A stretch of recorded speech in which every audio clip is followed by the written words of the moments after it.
বাবা হলো সেই মানুষ যিনি নিজের স্বপ্নগুলো আমাদের জন্য ত্যাগ করেন, যাতে আমরা আমাদের স্বপ্ন পূরণ করতে পারি। হ্যালো এভরিওয়ান, আসসালামু আলাইকুম। কেমন আছেন? নিশ্চয়ই ভালো আছেন। আমার বাড়ি রংপুর জেলা। আমার এই ভিডিও কে কোন জেলা থেকে দেখছেন অবশ্যই কমেন্ট করে জানাবেন। বেশ অনেকদিন পর আজকে মনে হলো যে সবার জন্য একটা ব্লগ ভিডিও তৈরি করি। তো সকালবেলা ঘুম থেকে উঠে আমি আজকে আটা নিয়ে বসে পড়েছি, কারণ আমার বাবা আজকে 4-5 দিন ধরে বলতেছিল যে সে ভাপা পিঠা খাবে, কিন্তু আমি দেখেন কি বোকার বোকা, ভাপা পিঠার জন্য যে সবকিছু রেডি করব, পাতিল নাই, গুড় নাই, নারিকেল নাই, সব মিলে আসলে রান্না কিভাবে করব, কি হবে সেই চিন্তা ভাবনা করতেছে। তো এই কয়েকদিন আসলে আমি হাড়ি খুঁজতে খুঁজতে একদম অবস্থা খারাপ, হাড়ি পাতিল খুঁজে পাচ্ছি না। যেহেতু বাসা চেঞ্জ করেছি, কোন বস্তার মধ্যে আসলে পাতিলটা রেখেছি বুঝে পাচ্ছি না। তো এদিকে সকালবেলা উঠে আমি আটাগুলো সুন্দরভাবে রেডি করে নিচ্ছি। তো এই পাতিলটাতে আমি আজকে ভাপা পিঠা বানাবো। তো প্রথমে ভাপা পিঠা বানার জন্য আমাকে, আমাদের রংপুরের ভাষায় কিন্তু আমরা এটাকে কাঁসা বলি, সরা বলি, সরাটাকে আমি কেটে নিব, তাহলে পিঠাটা আর কি দেখি যে এইভাবে বানানো যায় কিনা। তো প্রথমে আমি একটু চিহ্ন দিয়ে নিলাম। আর মাটি যেহেতু আমার খুব ভয় লাগতেছিল যে কি জানি বাবা ভেঙে যায় কিনা।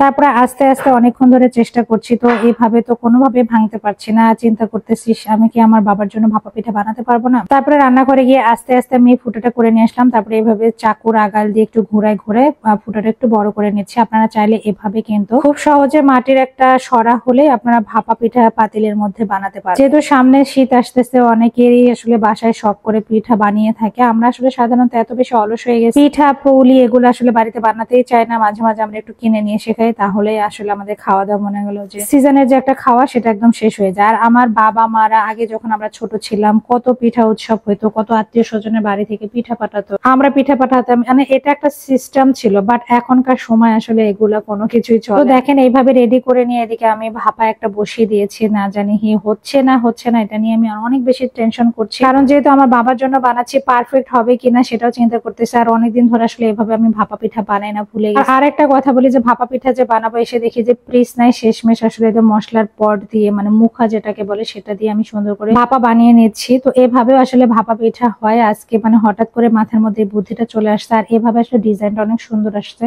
আসলে কোনো কিছু ফেলনা না, যে কোনো জিনিসে আপনি সুন্দরভাবে, মানে এই জিনিসটা এত সুন্দর লাগতেছিল, মানে ভাপা পিঠার ডিজাইনটাই চেঞ্জ হয়ে গেল। আর সকালবেলা আসলে আমি তেমন কোনো কাজ গুছাই নিতে পারি নাই। তো এদিকে দেখেন আমার মনে হচ্ছিল যে এগুলো আসলে গুড়, মানে আমি ধান্দার মধ্যে আছি যে গুড় নাই, চিনি দিয়ে আমি ভাপা পিঠা বানাচ্ছি। তখন আমার আব্বু বলতেছে যে গুড় নাই। তখন আমার মাথার মধ্যে কাজ করতেছিল যে আচ্ছা এগুলো তো গুড় নাই, এগুলো আমি চিনি দিয়ে ভাপা পিঠা বানাচ্ছি। আর নিজে নিজে চিন্তা করতেছি যে আসলে আমার ব্রেন কতটা স্লো হয়ে গেছে, যে এখানে আমি গুড় না, এটা চিনিটাকে আসলে গুড় ভেবে আমি সকালবেলা থেকে সেম কাজ করতেছি। সব থেকে বড় কথা কি জানেন, মানুষ এইভাবেই না মানসিক ভাবে পাগল হয়ে যায়। আমার যতটুকু মনে হয়, আমার এই পরিমাণে ব্রেন স্লো হয়ে গেছে যে রাতে কি করতেছি বা সকালে কি করতেছি মনে হচ্ছে ভুলে যাচ্ছি। আর অনেকে আবার আসলে না এটার কিন্তু সুযোগ নেই, তারা কিন্তু জানে না, জাস্ট আমি এটা কথার কথা বলি, বাস্তবের সাথে কিন্তু কোনো মেল নাই। হা হা হা, এটাই বাস্তব। তো যাই হোক, আপনারা যারা আছেন বাসায় থাকেন, মানুষকে পরীক্ষা করার জন্য হলেও বলবেন যে আমার আসলে কোনো কিছু মনে থাকে না, দেখবেন যে সেই মানুষগুলো আপনাদের সঙ্গে কি ধরনের আচরণ করে। তো এদিকে আমি আব্বুকে দিয়েছি। তো আব্বু আসলে যেমনই হোক না কেন আব্বু তো খায়। তো আব্বু আসলে একটু গুড় হলে আব্বুর জন্য ভালো হতো, গুড় নাই। তো নেক্সট আমি